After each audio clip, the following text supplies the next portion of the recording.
Pour quelle raison, contrairement à ce qui avait été envisagé, le village n'a pas été submergé par les eaux lors de la construction du barrage de Salago? Ce barrage devait réduire les inondations dans la basse vallée du fleuve Hérault, ce qu'il fait très bien d'ailleurs. Et aussi le plan Racine et Philippe Lamour, l'ingénieur général du barrage, pensaient reconvertir l'agriculture viticole, majoritaire dans la vallée de l'Hérault, en apportant une irrigation supplémentaire. Et malheureusement, donc, les viticulteurs qui ne faisaient pas du très bon vin dans les années 60 n'ont pas voulu se reconvertir en maraîchage et en arboriculture. Et c'est pour ça qu'un deuxième barrage qui avait été prévu devait ramener la cote actuelle de 139 mètres à 150 mètres et aurait dans cette acception, noyer entièrement le village. Donc les gens ont été expropriés malencontreusement alors qu'ils auraient pu rester ici puisque vous pouvez observer que ce village est toujours hors d'eau.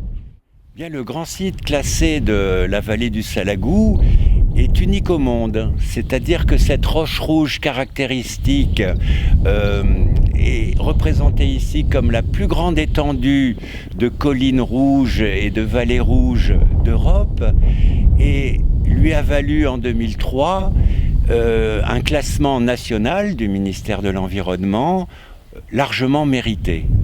Et en ce qui concerne les villages riverains, dont le village de Selles, nous avons affaire à des roches polychromes, volcaniques, rouges, blanches, de toutes les couleurs, uniques au monde.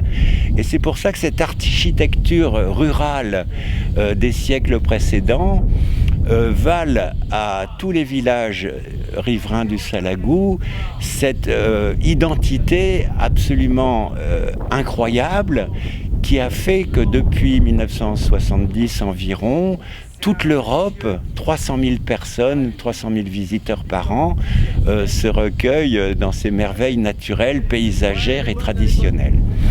Le dernier des 4 plans de réhabilitation de la commune se fait malheureusement sans les pouvoirs publics, préfecture, ministère, architectes. Nous appelons de nos vœux, bien sûr, non pas la seule réhabilitation de ce village, mais dans les normes administratives et légales, mais l'entière réhabilitation des paysages patrimoniaux, dont le village de Selles, et nous espérons qu'un jour, un 5e plan de réhabilitation du village de Selles soit parfait par ses patrimoines propres qu'il mérite amplement.